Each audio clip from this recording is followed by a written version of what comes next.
In the mythological texts of the ancient Near East, the rules of engagement between mortals and the divine are entirely one-sided. Deities issue commands from above, and humans obey below without hesitation. To question those commands is to invite immediate destruction. The environment itself enforces this. In the deep desert, the midday sun pushes temperatures to lethal extremes. Without shelter, a traveler has hours, maybe less, before their body begins to shut down.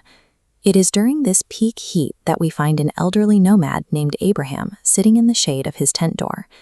He has camped at the Oaks of Mamre, a specific, vital oasis in this hostile landscape. Suddenly, 3 strangers appear, standing nearby. Abraham's reaction is completely disproportionate to a man his age in the midday sun. He does not wait for them to approach or offer a polite greeting. He springs up and physically runs to meet them, bowing low to the dirt. He begs them to stay and triggers a chaotic flurry of activity. He orders water fetched to wash their feet. He sprints to tell his wife Sarah to quickly knead fine flour into cakes. Then he runs to his herd, selects a choice, tender calf, and orders it dressed immediately, serving it all with butter and milk. Pouring out your most valuable resources for total strangers in a survival environment builds a massive debt of gratitude. This extreme kinetic hospitality generates the relational capital a mortal needs to address the divine on equal footing. As the meal concludes, the men stand up and look down toward the valley below.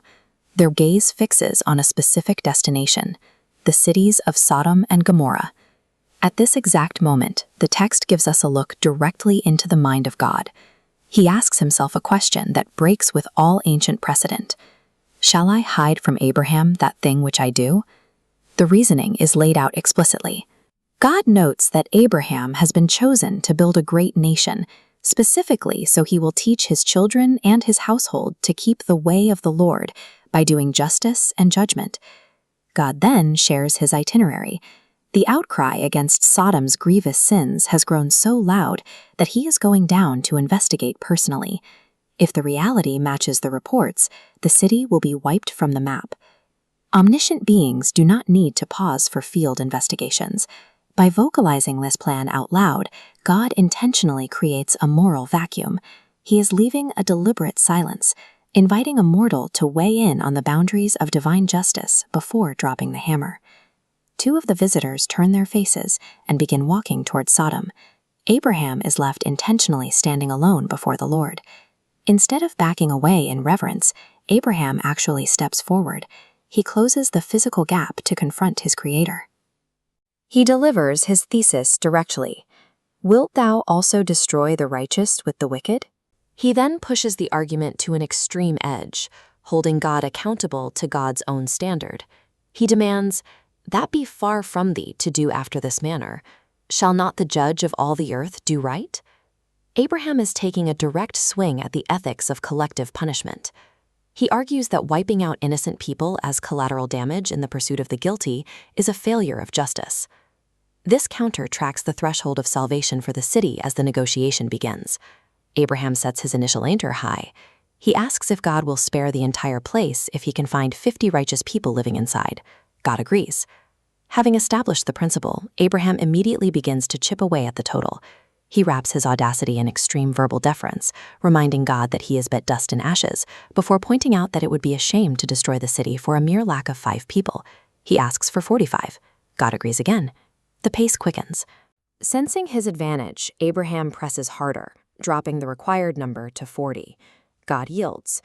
Abraham continues the relentless descent, pleading now for 30. God agrees to 30. He pushes further still, dropping the count to 20. Again, God yields. Finally, Abraham makes one desperate push. He begs God not to be angry and asks for a final concession, 10. God agrees. He will not destroy the city for 10's sake. Abraham never made emotional demands. He secured the survival of the innocent by meticulously boxing God in, using the Creator's own absolute standard of justice to force a massive reduction in the required quota. With a number locked at 10, the negotiation abruptly ends. The text simply states that the Lord went his way as soon as he finished communing, and Abraham turned around and walked back to his tent. As we know, 10 righteous people could not be found, and Sodom burned. But the immediate physical fate of that specific city is secondary to the larger function of the text.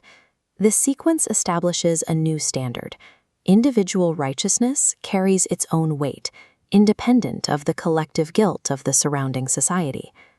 By successfully challenging the Creator on the basis of fairness, Abraham introduces a new dynamic. Humans are no longer depicted as merely passive subjects waiting to be struck down. They're active, necessary participants in the execution of morality. Radical, immediate hospitality to vulnerable strangers is what earns a human their seat at the table. But once at that table, they must possess the courage to relentlessly negotiate on behalf of those who cannot defend themselves. True justice and judgment do not simply happen from the top down. They require humans to actively intercede, even if it means stepping directly into the path of the highest authority in the universe to ask, "Will you not do right?"